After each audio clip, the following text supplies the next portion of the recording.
Agroistra, poljoprivredni magazin. Dobrodošli u novu epizodu Agroistre. Iako se zbog trenutnog epidemiološkog stanja ne zna točan datum 27. Vinistre, organizatori su optimistični i ne odustaju. Na 12. svijetu Malvazije, neformalnom svjetskom prvenstvu ove sorte, ocjenjuje se ukupno 220 uzoraka, iz Hrvatske 166, Italije 24, Slovenije 20, Španjolske i Grčke po 5. Vinoljupci već sada mogu uživati u istarskim vinima u Kaštelu Morosini Grimaniju sa Vicenti, u kojem Vinistra ima prodajni punkt i na tjednoj razini planira organizirati sljubljivanje vrhunskih istarskih vina i sireva, a suradnja je potvrđena potpisivanjem ugovora sa tvrtkom sa Vicenta. Jučer je tijekom posjeta hrvatskog premijera gospodina Andreja Plenkovića Istarskoj županiji, ministrica poljoprivrede gospođa Marija Vučković potpisala vrijedan ugovor za istarske ribare. Također ministrica Vučković potpisala je danas ovdje na ugovor o ribarskoj iskrcajnoj luci Santa Marina u Poreču, 37 milijuna kuna. Važna investicija, potpora ribarstvu diljem hrvatske obale, ne samo da imamo renesansu cijele hrvatske obale za vrijeme našega mandata, nego posebno investiramo i kroz Ministarstvo poljoprivrede, potičući ribarstvo i u ovom dijelu Istarske županije. Agroistra, poljoprivredni magazin. Mi imamo, odnosno ove godine na ocjenjivanje došlo je 220 uzoraka Malvazije i 195 uzoraka vina za ocjenjivanje Vinistre i 20 uzoraka jakih alkoholnih pića, tako da ukupno imamo 435 uzoraka. Što se same manifestacije Vinistra tiče, mi smo si zadali datum 7. do 9.5. No, međutim, u vrijeme kad smo odlučili da će to biti u 5. mjesecu je situacija bila kudikamo povoljnija nego što je sada i nekako se očekivalo da će do 5. mjeseca situacija ipak biti bolja, no nažalost nije tako. Primorani smo odgoditi na neko vrijeme samu manifestaciju. Svakako ćemo je održati, točan datum ćemo objaviti čim u dogovoru sa Stožerom Istarske županije budemo vidjeli, odnosno budemo dobili njihovu dozvolu da se sama manifestacija može održati. Ja bih rekao najveća novost manifestacije ove godine je da se ona neće održati u dvorani Žatika, već će se održati na otvorenom. Lokacija je isto tako Poreč, no selimo se iz dvorane Žatike u uvalu Peškera. Dakle, samo ocjenjivanje je započelo 13.4. sa teranima i ostalim bijelim vinima. Dan kasnije kreće svijet Malvazija, dakle neformalno svjetsko prvenstvo u Malvazijama. Ove godine je specifično što zbog epidemioloških uvjeta smo bili primorani smanjiti broj ocjenjivača, odnosno broj komisija zbog ukupnog broja ljudi u dvorani, tako da od uobičajenih 5 ili 6 komisija ove godine rade 3 komisije istovremeno, no morali smo produžiti jedan dan ocjenjivanje kako bi uspjeli sve uzorke ocijeniti. Utorak smo ocjenjivali jedan dio bijelih vina iz Vinistre i terane, tako da na ovo ocjenjivanje prijavljeno 50 uzoraka terana. Mi smo ih podijelili u dvije grupe, mlade terane, dakle berba 2020. i zrele terane, dakle starije berbe. Iz onoga što smo jučer vidjeli, ovi mladi terani su jako interesantni, lijepo, fino obojeni, dakle imaju lijepu boju, ugodne aromatike i dobre strukture, tako da očekujemo da će od tih mladih terana kroz par godina imati odležane i jako dobre zrele terane, a ove zreli terani stvarno su sad negdje u nekakvom ekvilibriju, da kažem, ugodne strukture, aromatike, tako da ih je ugodno konzumirati. Ovo prva trećina su malo alkoholno laganije Malvazije, međutim ugodno su aromatične, ugodne svježine, elegantne i mislim da kako sad izgleda po ovoj trećini da bi mogli imati jako kvalitetne malvazije iz berbe 2020.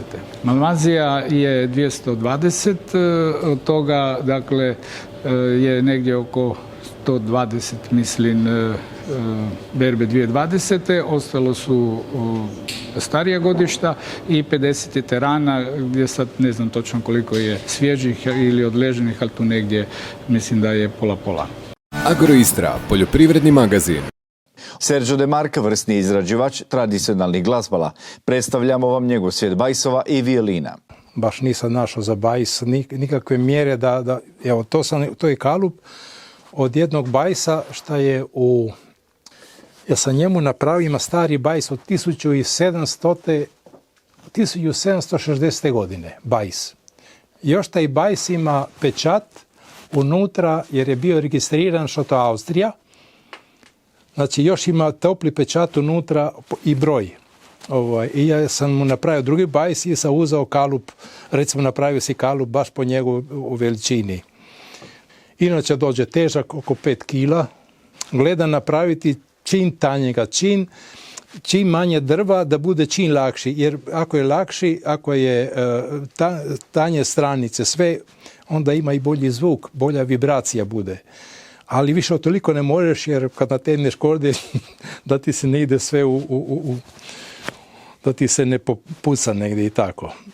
2014. sam počeo to raditi, inače prije uvijek sam radio skulpture i nešto uvijek u drvu, što me zanimalo i to mi daje jednu satisfakciju kad nešto napravim, kad vidim da mi to dobro ide, sam zadovoljan, stvarno mi je srce na mjestu. I tako da to je već 10. po redu, jubilarni, i ja se nadam da ću ih još napraviti ako bude zdravlja, inače sam u penziji, tako da to mi je jedan relaks kad ovo radim. Svaki bajs je zaseban, poseban, različit, sve u svemu, puno truda i mašte i posla i dođe do uspjeha.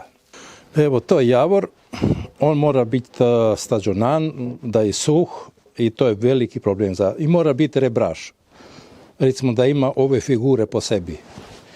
I dođu 3 puta više skuplji nego normalan, recimo. I onda poslije to se reže na 4 mm za leđa. I onda se ispoji zajedno, zalijepi, mora biti točno ravno, a za okolo šta je dođe 2 mm, 2,5 mm dođe stranica, ne. I onda gore dođe, recimo, trbuh, ne, dođe od smreke, isto dođe, nije svugdje ista dimenzija, dođe nekih od 3 pa do 5 do 6 mm debljine, ne. Tako da gledate kroz njega, vidite svjetlo skroz. Evo, ovaj javor ima rebra tu i svako dosta koru zvaditi ča, onda vidiš kako će biti unutra, da li će imati one figure. Ako je ovo lišo tu, ako je ravno, znači nije to za to. Kako god je rebrica, tako ima tu do sredine ove figure, ne.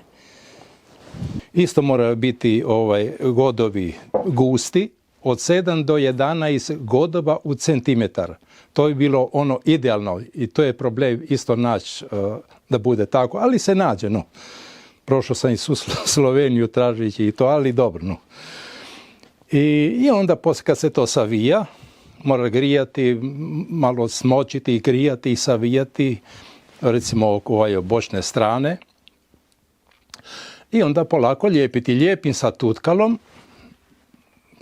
tutkalom, to je ljepilo se dobije od kosti i od kože životinja, ne. To je nekada staro ljepilo bilo, ali mislim u ovim stvarima to je najbolje, jer ako se zalijepi za onim vinilskim, tim umjetnim ljepilima, problem ga je poslije otvoriti, ako slučajno pukne nešto, jer sve će se razbiti.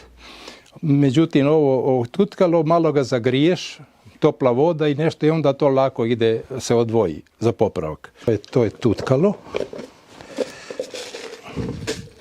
To se dobije od životinja, od kosti, ali to je baš od kosti, dođe jako tvrd, to je ko živa kad se to stvrdne.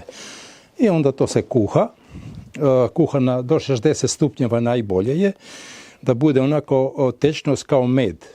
To je ebanovina od koga se radi ove tastijere, ne? I to je crno drvo iz Indije. To je A kategorija, dođe isto komad koštat ko zlato. To vam je već obrađeno, recimo tu na ovome, ta ebanova, još nije zalijepljeno, ne? To na kraju se lijepi. To i ovo dole isto ebanovina. Kalup i sad počinje savijanje, tu grijanje, stavi se ove cokete, 4 coketa, 5, 6 coketa, gdje dođu zalijepljene stranice, ne? I to treba grijati i savijati. A da nemaš toga je bez kalupa ne možeš napraviti, mora biti nešto. I kad sve to zalijepi i dole leđa, on je puca kalup izvadi van. Evo.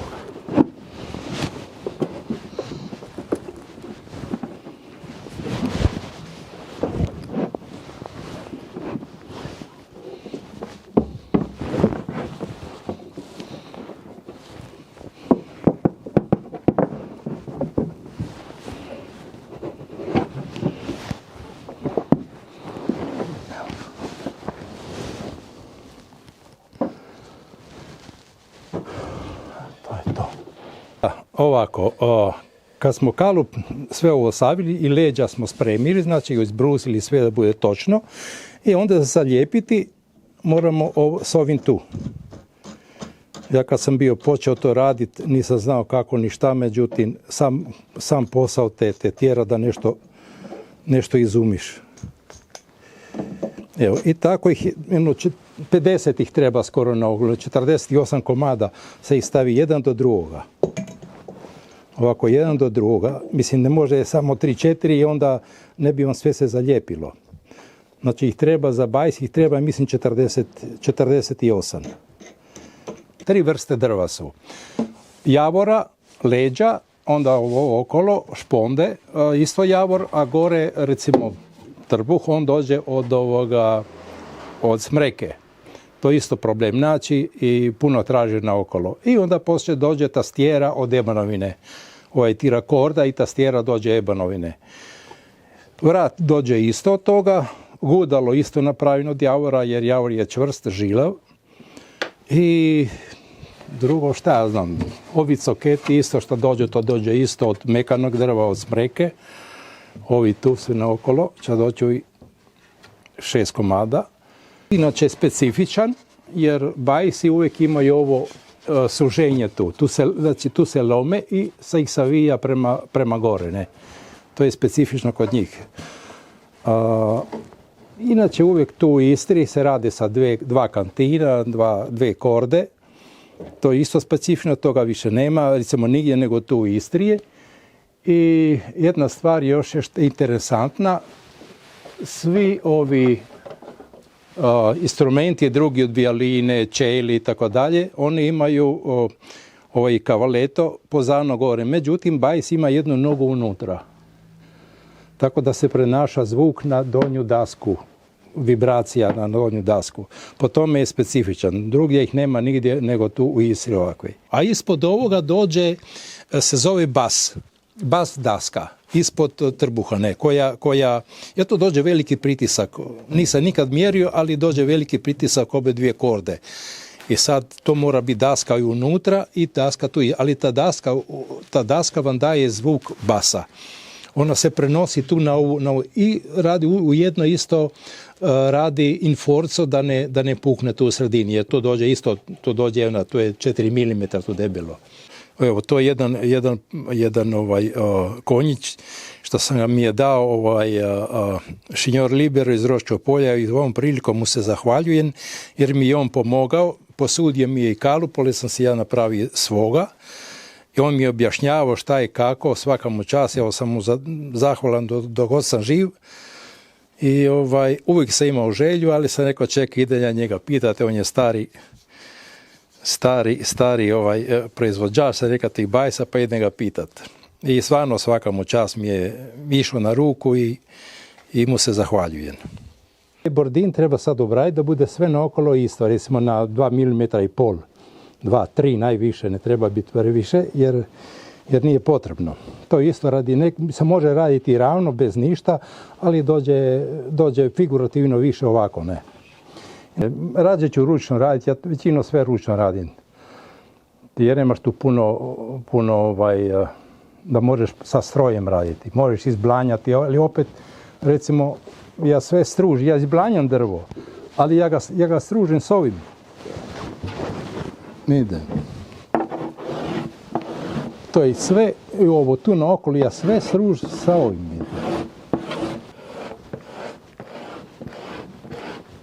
To se šta struže drvo. I to je najbolje. To je najbolje. Se mora s karton žmariljom finom, ali ne, ona diže drvo gore. Ona grebe, neka je fin koliko je, ali ona grebe. Razumite, jer dije su godovi, tu je tvrdo drvo, dije ovo bijelo, znači tu je mekano. I sad ne reče će ovo mekano izgresne, rađe neko tvrdo, ne. Međutim, ovo je ravna površina i automatski odreže ravno, brusi ravno, ne. Ja.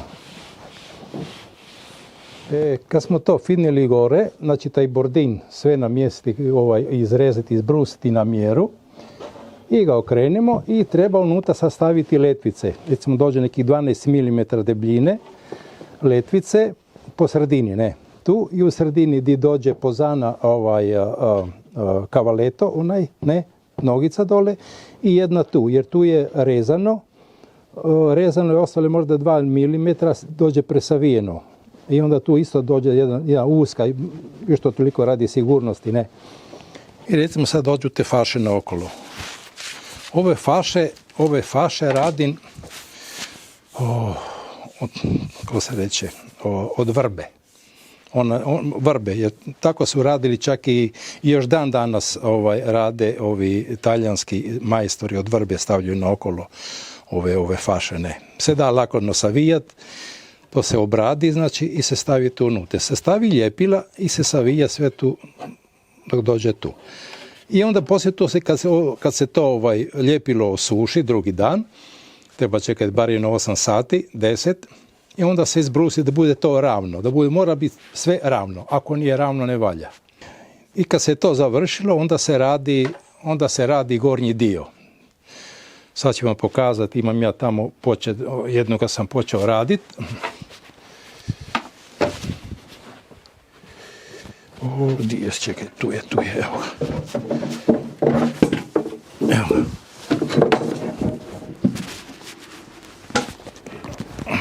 Evo. To vam je za bajs. Gornja strana. Najprije se radi gornja strana. Gornja strana. Znači staviš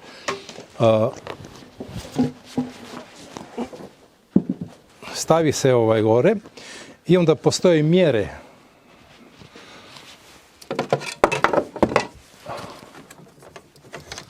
Još negdje nekaj. I onda to treba staviti, napraviti ove tu vidite. To i za to.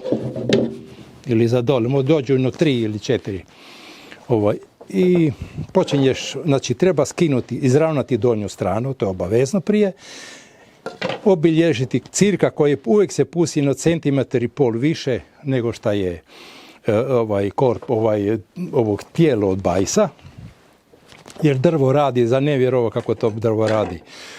Napraviš sve, jedanput sam morao ponovo raditi. I to ti se sve stisne jer drvo radi. I onda to pustiš tu recimo 1 cm, 12 mm cirka.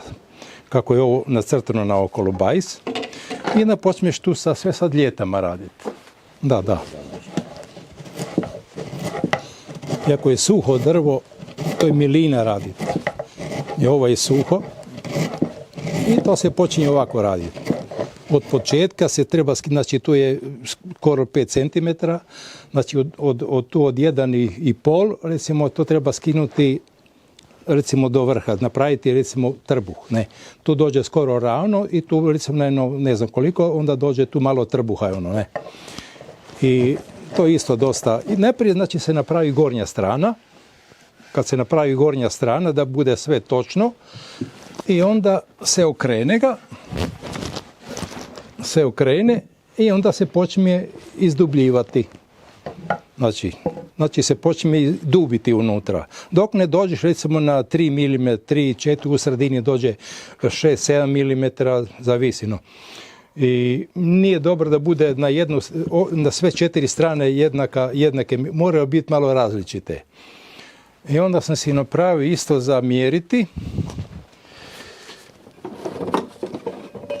Kalibrator.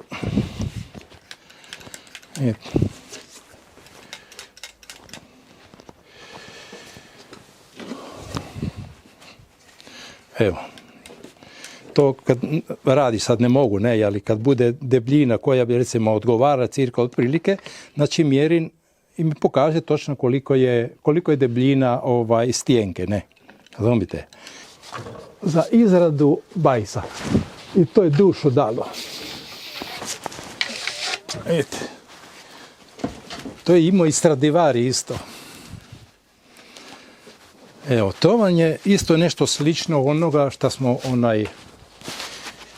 I sad tu se tuče, vidite, stavim fiksiran ovo tu, I sad u gornju ploču kada radim, to mi obilježava koliko mi treba još za određenu jer ima punta tu. I to mi obilježi koliko treba još skinuti dok se ne izreže ona rupica od šta mi napravi. To je jako dobra stvar.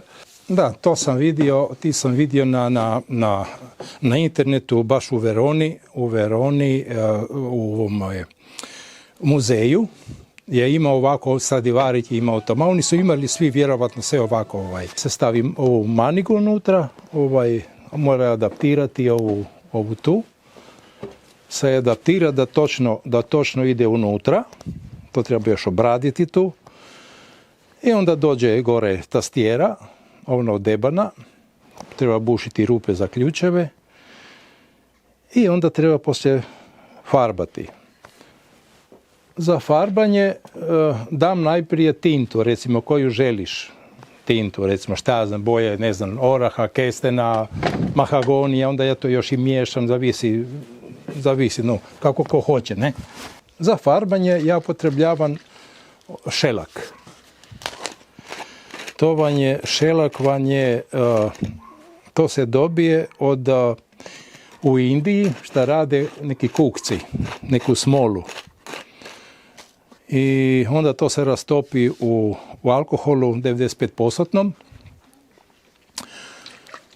I onda se ga procijedi i onda poslije sa ovom spužvicom, nego sa jastučićem, treba proći dosta ruka. Jedno 8 ruka bi trebalo dati tek šelaka, ali to je mikro, to dođe sa jastučićem, se nanese gore.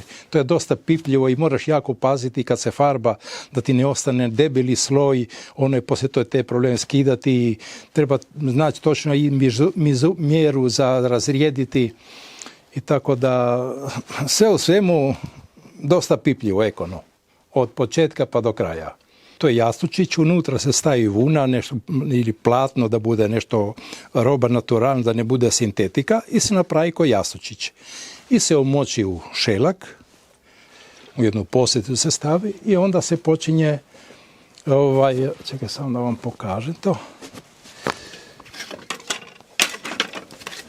I onda se počinje farbati, evo jedan primjer, evo. I onda počinje se ovako raditi, na osmice radite. Razumite? Jer to su od uvijek radili ljudi, recimo, od antike su radili na mobiliju, recimo na sobama i šta ja znam, sa tim šelakom. I to je uvijek, mislim da to je jedna stvar odlična. Evo, to su kantini. To sam ih napravio na 5-6 komada, različite debljine, jedan dođe deblji, jedan tanji, ovaj deblji dođe 2,8 mm, 2,8, a i ovaj tanji dođe 2,2, tu negdje debljine, U svaki ovaj kantin dođe od 14 do 20 crijeva, jer to su od ovčjih crijeva. Te ovčje crijeva treba ih tretirati, treba ih oprati, treba ih treba ih rezati na pola, ja ih režem na pola i onda dođe do savijanja. Treba ih namotati, a za namotati ja ovo sam si napravio za raditi, ne.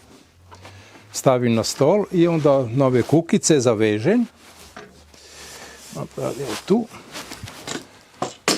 Evo, na ovo tu ih zavežem na lagano onako i onda stavim tu recimo trapano i pomalo ih se namataju, ne. I tako bi trebalo da stoje 2 mjeseca onako, ne smiju biti baš na suncu, bolje da su negdje u hladu, ali da se osuše, ipak je crijevo, ne od ovce. I onda poslije na kraju ih namažeš malo sa lanejnim uljem i to bi bilo recimo to. Charcoal je isto od javora i to isto sam dosta elegantno ga napravim, recimo za ovih 6 kantuna ima i nije ravan, je uvijek malo ide ono i onda kad ga nategneš se izravna. Evo, to dođe ovako. To napravljeno vidi se od mesinga i to dođe unutra, u ovo ležište. Tako i onda dođe tu za nategnuti koliko treba, ne. I onda dođu tu strune od konja. Strune od konja i moraju biti baš od konja, ne od kobile, nego od konja. I onda dođe tu ovaj dio, ajde za ljepše vidjeti, radi sigurnosti da ne skoči van.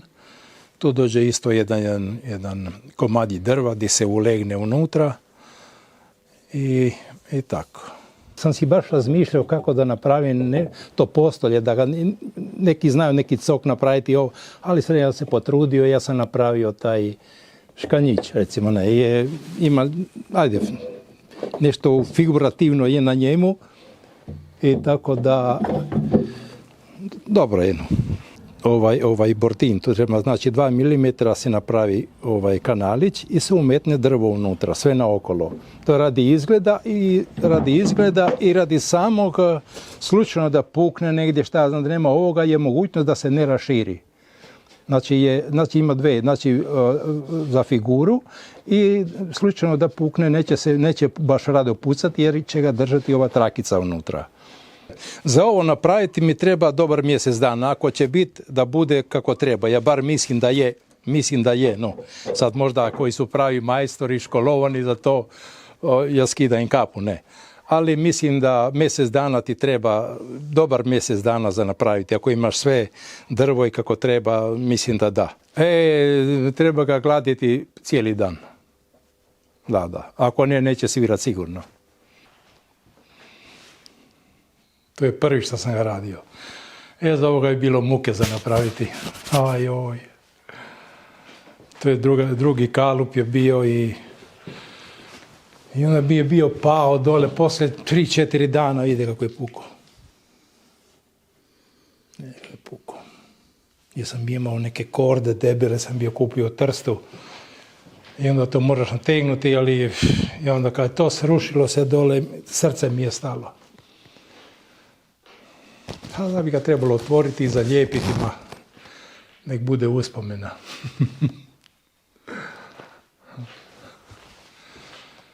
Isto jedan lijepi bajs, jako.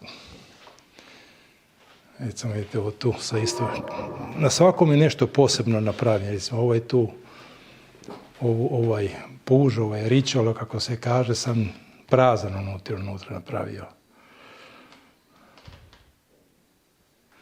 To je isto jako lijepi bajs. To je ovoga isto hvali, su dosta svirali, recimo, su probali njega svirat. Ovo isto me drugčije napravljeno. Ko školjka.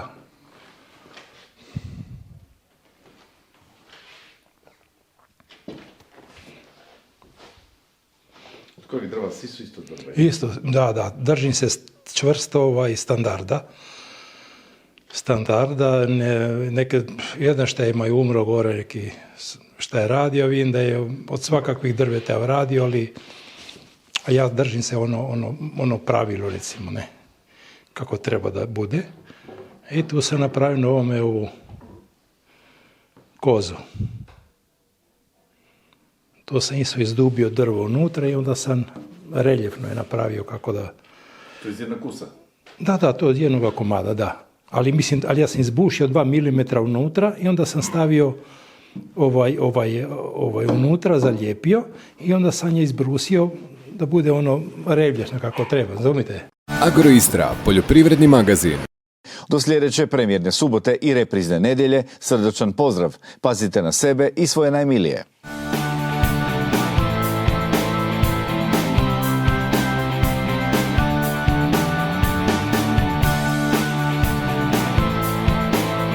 Agroistra, poljoprivredni magazin.